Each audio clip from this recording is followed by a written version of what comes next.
The massive council chamber stretched across 3 levels, filled with representatives from 47 different species. The air recyclers worked overtime to accommodate everyone from the methane-breathing Korax to the silicon-based Velthari. But today, the usual political chatter had died completely. Ambassador Kethvar's 6 arms trembled as he manipulated the holographic display.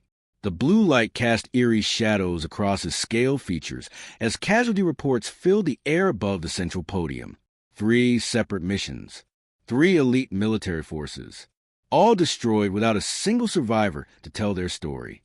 The Zephyrian Phase warriors were our best stealth unit, he said, his voice echoing through the chamber's translation systems. They could walk through solid matter. Invisible. Untouchable. He paused, letting that sink in. All 57 soldiers vanished within 6 hours of entering the Void Syndicate's fortress. Murmurs rippled through the assembled delegates. The Zephyrians had been legendary. Their phase-shifting technology was considered unbeatable in close combat. The Corvin siege corps lasted longer. Kethvar continued. They brought their biggest weapons. Plasma cannons that could melt through starship hulls. Shields that could stop asteroid impacts. The hologram shifted to show a massive war machine, bristling with weapons. 120 of their finest warriors. They managed to breach the outer defenses before. He gestured helplessly. Nothing. Complete communications blackout. The chamber grew even quieter.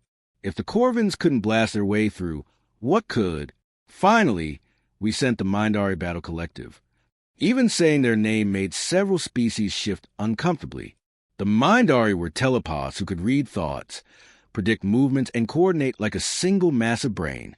83 warriors, all linked mentally. They should have been able to outthink any defense. The silence stretched on. Everyone knew what came next. They lasted 4 hours, Kethvar whispered. That's when Counselor Yilden spoke up from her crystalline podium. Her entire body was made of living mineral, and when she got nervous, her surface dimmed like a dying star. Right now, she was barely glowing. There is one option we haven't considered, she said, her voice barely audible through the translators. One species we haven't asked. No. General Vexthol's voice boomed across the chamber before she could finish. The massive warrior stood on his hind legs, his fur bristling with anger. His species had fought wars for 10,000 years, but even they had limits. We are not asking the humans. The word humans hit the chamber like a physical blow. Several of the smaller species actually backed away from their podiums. Others began rapid conversations in their native languages, their translation units struggling to keep up. Everyone in the galaxy knew about Terra. It wasn't just another planet. It was a death world, a place where evolution had gone completely insane, where creatures evolved not just to survive, but to hunt and kill and thrive on violence, where the dominant species had climbed to the top by being better predators than everything else. They're barely civilized, Vexthol continued, pacing back and forth. Do you know what humans call recreational activities? They jump out of flying vehicles for fun. They climb mountains that kill them. They dive into crushing ocean depths and call it relaxing. His voice grew louder. They're Deathworlders, unpredictable, dangerous to everyone around them. But Counselor Thalwyn, an elderly diplomat whose species had been around for 50,000 years, slowly rose from his seat. His ancient voice carried easily through the chamber. General, with respect, we've tried everything else. Our best warriors, our smartest tacticians, our most advanced technology, all defeated. The Void Syndicate grows stronger every day. They remain in that fortress. They're raiding merchant ships, enslaving entire colonies, and laughing at our military might. He gestured toward the casualty reports still hanging in the air. Perhaps it's time to admit that civilized warfare has failed us. Perhaps we need something less civilized. The vote took 3 hours of heated debate. In the end, desperation won. 47 species agreed to contact the one species they'd all secretly hoped never to face in battle. Meanwhile, on Terra, Colonel Jack Morrison was enjoying his morning coffee on the observation deck of Fort Kennedy. The ancient human fortress sat high in the Rocky Mountains, its walls scarred by centuries of training exercises. Below him, the morning mist clung to valleys where his soldiers ran their daily training routes. Morrison had been fighting wars for 23 years. His face showed every one of them. Lines around his eyes from squinting through rifle scopes, a scar along his jaw from a close-range explosion, and the steady, patient look of a man who'd learned to stay calm while everything around him tried to kill him.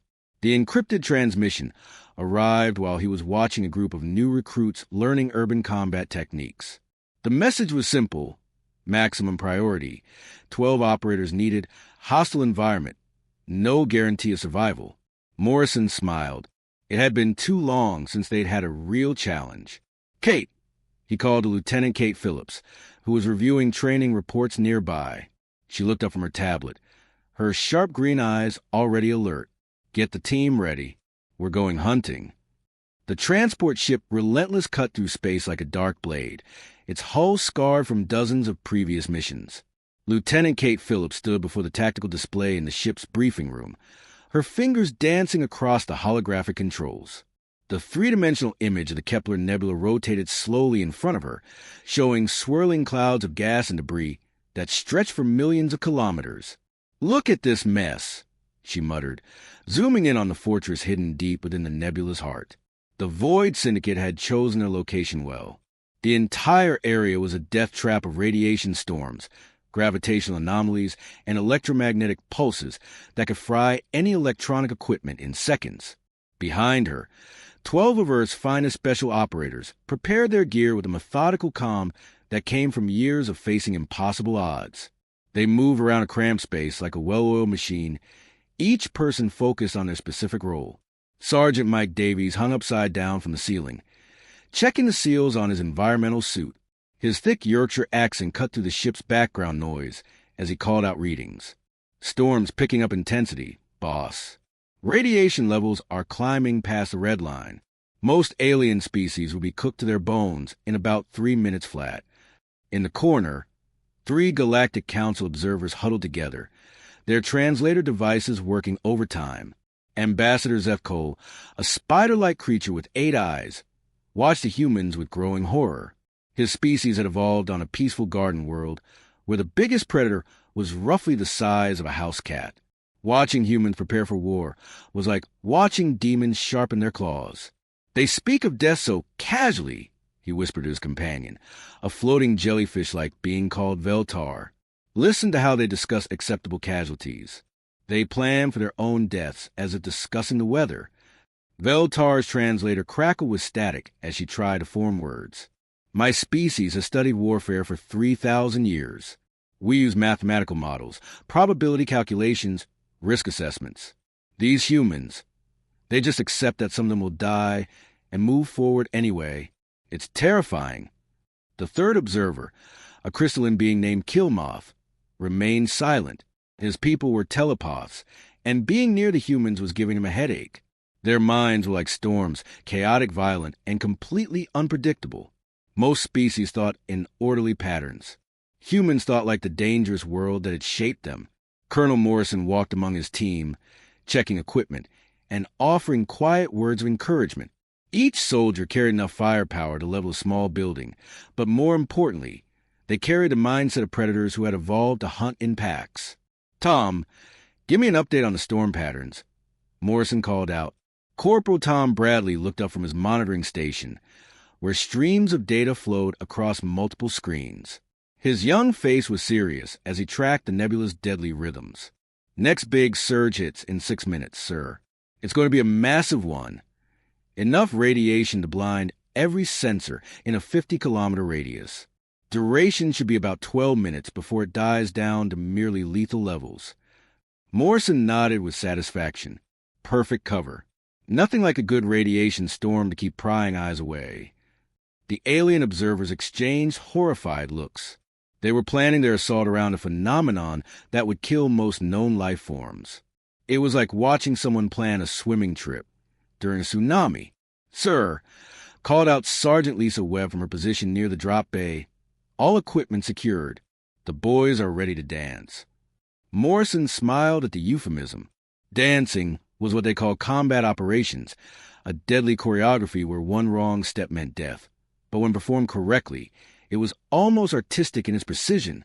The ship's AI announced their approach to the drop zone in a calm, mechanical voice that contrasted sharply with the growing tension in the air. Outside the viewports, the nebula loomed like a wall of swirling death.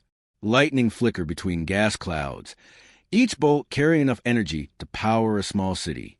Radiation stormed building to peak intensity, Tom reported, his instruments detecting the invisible killer gathering strength. All sensors would be completely blind in 30 seconds. The 12 operators moved their positions with practiced efficiency. They sealed their helmets, activated their suits' radiation shielding, and prepared to drop into an environment that would kill most beings instantly. Remember, Morrison said over the team's private comm channel, "We're not just soldiers today. We're ghosts.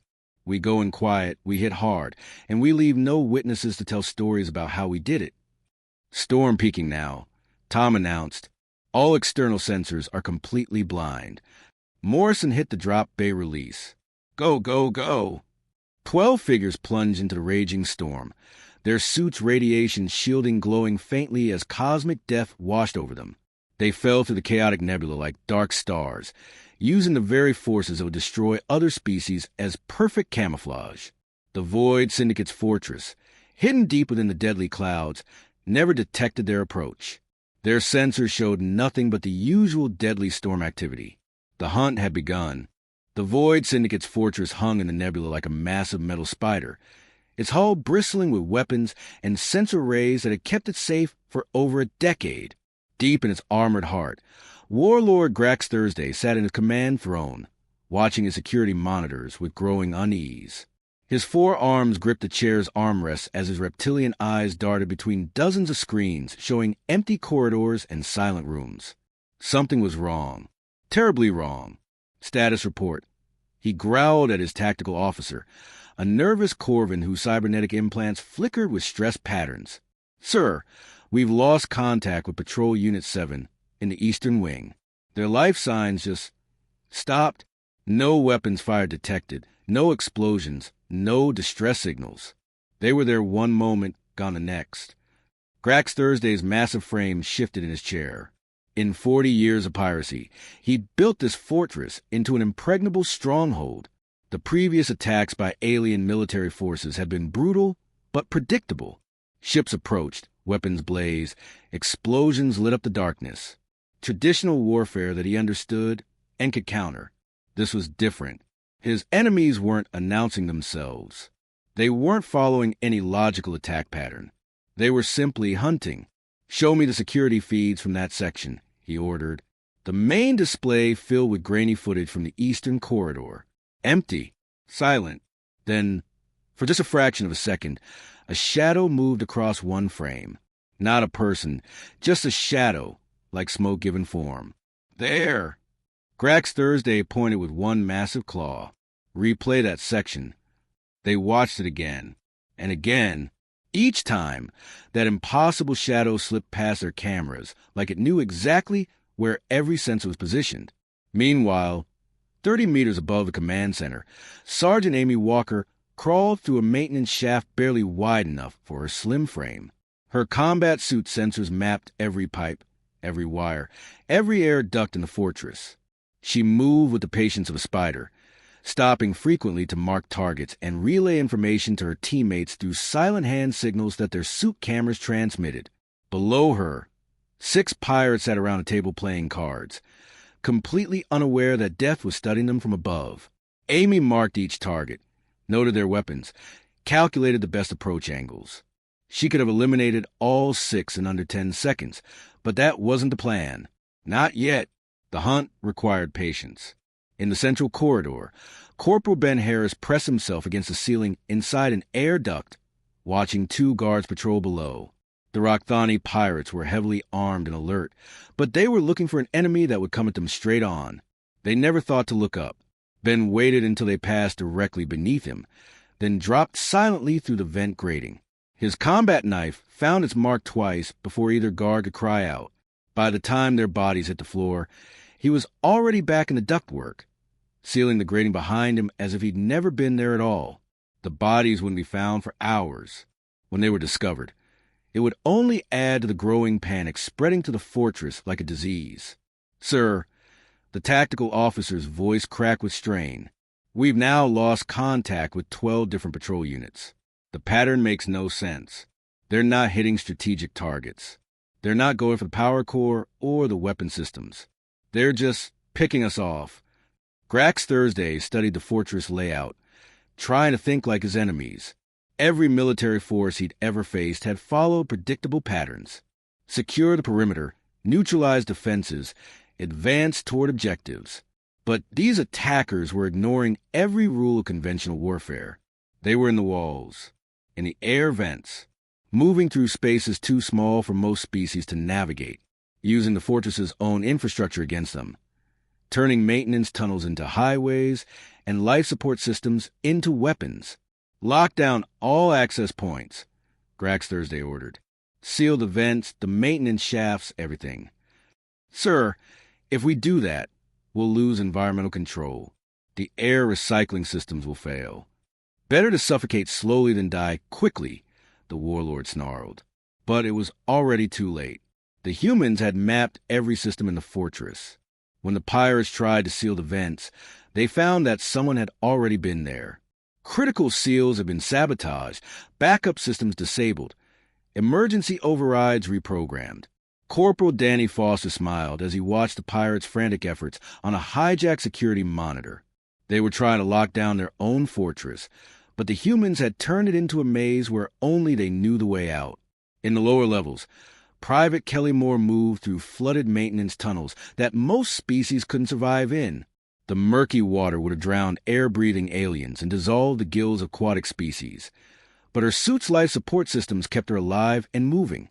She planted small charges on critical support structures. Not enough to destroy the fortress, but enough to make it shake and groan in ways that would terrify its occupants. The pirates began to understand something that chilled them to their cores. They weren't fighting soldiers who followed rules of engagement. They weren't facing warriors who sought glory in battle. They were being stalked by predators. Patient, methodical hunters who had turned their fortress into a killing ground and themselves into prey. And predators never announced themselves before they struck. The fortress's communications center erupted in chaos as distress signals flooded in from every section. Corvin pirate Vex Cole pressed his face against his headset, his cybernetic implants sparking with stress overload as he tried to coordinate what remained of their defenses. "Section C is completely dark," screamed one voice through the static. They came through the floor vents. Nobody saw them coming. "They're not fighting fair," another Corvin shouted over comm, his voice breaking with panic. "They don't announce attacks. They don't give warnings. They just appear and—" The transmission cut to static, leaving only the hiss of dead air. Vex Skull's hand shook as he switched between channels, finding nothing but silence or screams.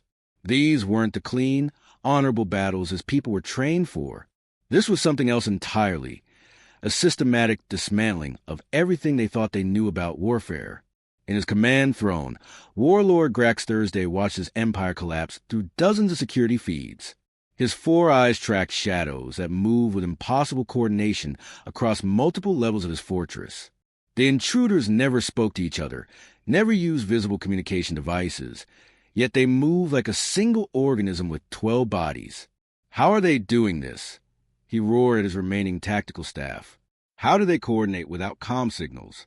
His chief science officer, a trembling Veltheri whose crystalline form had gone completely dim with fear, consulted her instruments with shaking appendages. "Sir, we're detecting no radio transmissions, no quantum entanglement communication, no telepathic emanations. By all measurements, they should be operating completely independently." But the security feeds told a different story. While one human sealed off escape routes in the eastern wing, another simultaneously herded fleeing pirates toward waiting ambush points in the western sector. When a group of Rakthani warriors tried to make a stand in the armory, they found their weapons already sabotaged by someone who had passed through hours earlier. Corporal Lucy Evans crouched in a maintenance junction, watching her targets through a fiber optic camera no thicker than human hair. 12 pirates had barricaded themselves in a storage bay, thinking the heavy blast doors would keep them safe. They had no idea she'd spent the last hour rewiring their life support systems. With surgical precision, she rerouted the air recyclers to flood their safe room with nitrogen. No alarms would sound. No warning lights would flash. The pirates would simply grow drowsy, then unconscious, then dead, never knowing what killed them. This wasn't warfare as most species understood it. There were no battle cries, no heroic charges, no dramatic final stands. Just a methodical, patient elimination of threats by predators who had spent millions of years perfecting the art of the hunt. On the fortress's lower levels, the few remaining pirates huddled together in what they thought were secure positions. A Corvin squad leader named Thexval tried to rally his troops, but his voice cracked with the fear that had infected every survivor. "They're just humans," he whispered, though he didn't sound convinced. "Flesh and blood, like us. We can fight flesh and blood." But even as he spoke, the lights began to flicker and die one by one. Someone was systematically shutting down power grids, plunging sections of the fortress into darkness where human night vision gave them an impossible advantage. In the growing dark, the pirates heard sounds that chilled their alien blood, the whisper of footsteps that seemed to come from everywhere at once, the softest of air vents opening and closing, the barely audible scrape of metal against metal as their fortress was turned into a tomb. Grax Thursday realized with dawning horror that he was no longer commanding a battle. He was watching an execution. The humans weren't trying to feed his forces. They were simply processing them, like predators working through a herd. Desperation drove him to try what no pirate warlord had ever attempted. He opened communications on every frequency, broadcasting to anyone who might listen. "This is Warlord Grax Thursday of the Void Syndicate." His voice echoed to the fortress's speakers, reaching the ears of hunters who had already marked him as their final target. "I surrender. Complete and unconditional surrender. I offer tribute territory my entire fleet. Name your price." The fortress fell silent, except for the hum of failing life support systems. Grax Thursday waited for a response, for negotiations, for any acknowledgement that his enemies were civilized beings capable of mercy. The silence stretched on.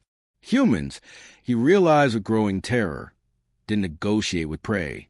In the command center, Private Ryan Clark's fingers flew over the main computer terminal, while his teammates secured data drives containing intelligence on the entire Syndicate network. Around them, the fortress groaned and shuddered as critical systems failed one by one.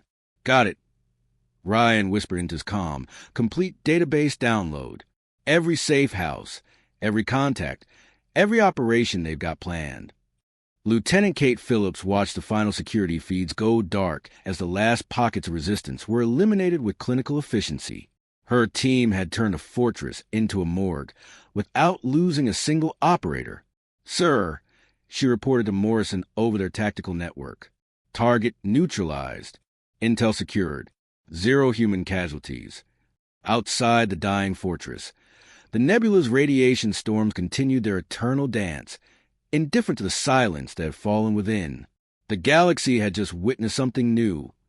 Not a battle, but a demonstration of what happened when evolution's perfect predators decided to hunt. The age of conventional warfare was ending. The age of human predation had begun. 6 hours after the fortress went silent, the Galactic Council's recovery fleet dropped out of hyperspace at the edge of the Kepler Nebula. Admiral Zeltok commanded the rescue operation from the bridge of the massive cruiser Harmony's voice, his tentacles nervously adjusting controls as they approached the radiation-soaked death zone. "Any signs of life from a human team?" he asked the sensor operator, though his voice carried little hope. 3 elite alien forces had already died in that hellish place. He expected to find only wreckage and bodies. "Unknown, sir," replied the Corvin at the sensor station. "The nebula is still throwing off too much interference. We won't know anything until we get closer to the fortress." The fleet moved cautiously through the swirling clouds of cosmic death, their shields glowing as radiation washed over them. Most of the bridge crew had served in combat zones across the galaxy, but this felt different. The nebula itself seemed hostile, like flying through the digestive system of some massive space creature. When they finally reached the fortress, what they found defied explanation. The massive structure hung in space completely dark, its weapon system silent, its shields down. No distress signals. No emergency beacons. Just silence. Life signs. Admiral Zeltok asked quietly. Scanning now, sir. The sensor operator's cybernetic implants flickered as he processed the data. I'm reading. Wait. 12 human life signs. They're alive and moving around inside the station. The bridge fell silent. 12 humans had somehow survived in a place that had killed over 200 elite alien warriors. Sir, the communications officer called out, we're receiving a transmission from inside the fortress. Colonel Morrison's voice came through the speakers with the same calm tone he might use to order morning coffee. Recovery Fleet, this is Human Team Leader Morrison. Mission complete. Ready for pickup at Docking Bay 7. Admiral Zeltok stared at the comm system as if it had just told him a joke he didn't understand.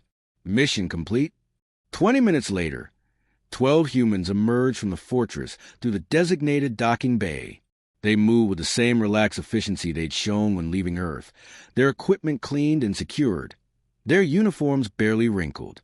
They looked like they'd just finished a routine training exercise rather than an impossible mission that had claimed the lives of hundreds of elite warriors. Lieutenant Kate Phillips carried a sealed data case that contained more intelligence on criminal organizations than the Galactic Council had gathered in 50 years of investigation. Sergeant Mike Davies whistled a cheerful tune as he loaded their gear onto a recovery ship. The others chatted quietly among themselves about dinner plans and upcoming leave time. The alien crew members watched them with a mixture of awe and terror. These creatures had just walked through a death trap that had destroyed 3 military forces, and they were discussing whether the ship's cafeteria served decent pizza. 3 days later, in the Council Secure Briefing Chamber, Ambassador Kevvar reviewed the intelligence hall with growing amazement. The humans had recovered complete records of the Void Syndicate's operations across 17 star systems. Names, locations, ship configurations, financial records, communication codes, everything needed to dismantle the galaxy's largest criminal organization. How? Kethvar asked when Colonel Morrison finished his operational report. How did 12 humans succeed where hundreds of our best warriors failed? Morrison leaned back in his chair, considering the question. Around the briefing table, representatives from dozens of species waited for his answer. Some looked curious, others frightened, all of them desperate to understand what they'd witnessed. The others fought the fortress. Morrison said simply, "We hunted the crew. Your forces treated it like a military operation, assault the defenses, secure objectives, follow standard tactical doctrine. That's how civilized species wage war." He paused, letting that sink in. Humans practice predation. We don't fight buildings or defensive systems. We hunt the living beings inside them. We study their behavior, learn their fears, exploit their weaknesses. We turn their own environment against them until they become prey in their own territory. The word sent a chill through the assembled delegates. This wasn't just a tactical difference. It was a completely different way of thinking about conflict. Within weeks, the intelligence from the fortress operation shattered the Void Syndicate's network. Their safe houses were raided, their supply lines cut, their leadership eliminated or scattered. But the real impact went far beyond one criminal organization. News of a human operation spread through both legitimate military channels and the criminal underworld like wildfire. In cantinas and black market trading posts across the galaxy, a new kind of story began circulating. Not tales of heroic battles or glorious victories, but whispered warnings about the predators from Terra. "Stay away from human space" became the unofficial motto of every pirate, smuggler, and raider in the galaxy. That they don't fight like civilized beings. They hunt. Military academies updated their curriculum to include new protocols. If you encounter human special forces, surrender immediately. Don't try to fight. Don't try to negotiate. Don't try to run. Just surrender and hope they're in a merciful mood. The Corvin High Command issued a classified directive that spread to every military force in known space. Humans are not soldiers in the traditional sense. They are apex predators disguised as a civilized species. Engage only with extreme caution and overwhelming force. In the depths of space, where criminals and pirates had once operated with impunity, a new reality took hold. The galaxy had rules now, and those rules were simple. Don't threaten human interests, don't operate near human space, and never, ever give them a reason to hunt you. Earth had tried to join the galactic community as equals, but evolution had made them something else entirely. When humans went to war, everything else became prey. The age of human dominance had begun not with conquest, but with a simple demonstration of what apex predators could accomplish when they decided to hunt.